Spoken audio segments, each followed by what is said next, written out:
Le Christ utilise la parabole des 10 mines dans Luc 19, 11, 27 pour enseigner la venue du royaume de Dieu sur terre. L'occasion de cette parabole est le dernier voyage de Jésus à Jérusalem. Beaucoup de gens dans la foule, le long de la route, croyaient qu'il se rendait à Jérusalem pour établir immédiatement son royaume terrestre. Bien sûr, il se rendait à Jérusalem pour mourir, comme il l'avait déclaré dans Luc 18, 33. Jésus a utilisé cette parabole pour dissiper toute rumeur d'espoir selon laquelle le temps du royaume était arrivé. Dans la parabole, une noble part pour un pays étranger, afin d'être fait roi. Avant de partir, il a donné 10 mines à 10 de ses serviteurs. Luc 19, 12, 13. Une mine était une bonne somme d'argent, environ 3 mois de salaire, et le futur roi a dit « Faites travailler cet argent jusqu'à ce que je revienne ». Cependant, les sujets de l'homme le haïssaient et lui envoyèrent dire qu'il refusait de reconnaître sa royauté. Luc 19, 14. Lorsque l'homme fut couronné, il retourna dans son pays et commença à remettre les choses en ordre.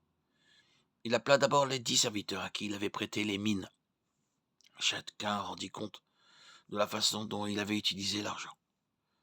Le premier serviteur montra que sa mine en avait rapporté 10 de plus. Le roi fut satisfait et dit « Alors un serviteur vint dire qu'il n'avait rien fait de sa mine, sinon la cacher dans un drap. » Luc 19, 20. Sa raison: « J'avais peur de toi, car tu es un homme dur. Tu emportes ce que tu n'as pas amassé et tu moissonnes ce que tu n'as pas semé. »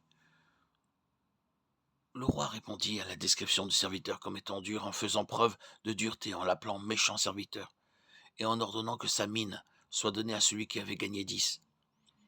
Certains témoins dirent « Seigneur, il en a déjà 10. » Le roi répondit « Je vous le dis, à celui qui a, on donnera, mais à celui qui n'a rien, on enlèvera même ce qu'il a. » Finalement, le roi ordonna que ses ennemis, ceux qui s'étaient rebellés contre son autorité, soient amenés devant lui. Ils furent exécutés sur place en présence du roi. Luc 19, 27. Et le temps qui l'a précédé.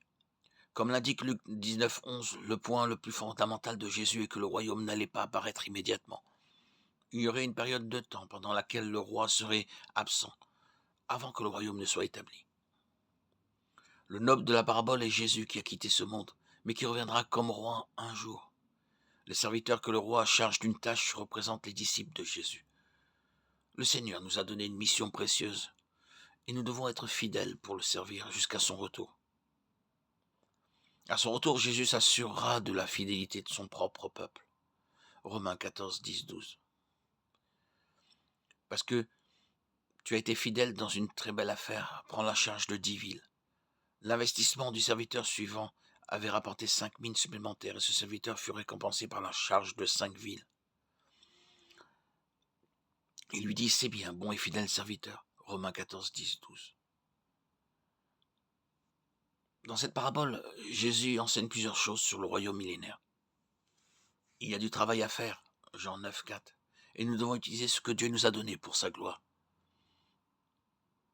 Il y a des récompenses promises à ceux qui sont fidèles dans leur charge. Les ennemis qui ont rejeté le roi dans la parabole sont représentatifs de la nation juive qui a rejeté Christ alors qu'il marchait sur terre, et tous ceux qui le renient encore aujourd'hui. Lorsque Jésus reviendra pour établir son royaume, l'une des premières choses qu'il fera sera de vaincre complètement ses ennemis. Apocalypse 19, 11, 15. Il ne sert à rien de combattre le roi des rois. Matthieu 25, 14, 30. Certains pensent qu'il s'agit de la même parabole, mais il y a suffisamment de différences pour justifier une distinction. La parabole des mines a été racontée sur la route entre Jéricho et Jérusalem. La parabole des talents a été racontée plus tard sur le mont des Oliviers. Le public de la parabole des mines était une grande foule. Le public de la parabole des talents était des disciples seuls. La parabole des mines traite de 2 catégories de personnes, les serviteurs et les ennemis. La parabole des talents ne traite que des serviteurs déclarés. Dans la parabole des mines, chaque serviteur reçoit la même somme. Dans la parabole des talents, chaque serviteur reçoit une somme différente. Et les talents valent bien plus que les mines. De plus, le rendement est différent. Dans la parabole des mines, les serviteurs déclarent des gains décuplés et quintuplés, Dans la parabole des talents, tous les bons serviteurs doublent leur investissement. Dans la première parabole, les serviteurs ont reçu des dons identiques. Dans la seconde, les bons serviteurs ont fait preuve d'une fidélité identique. La parabole des 10 000 est semblable à la parabole des talents.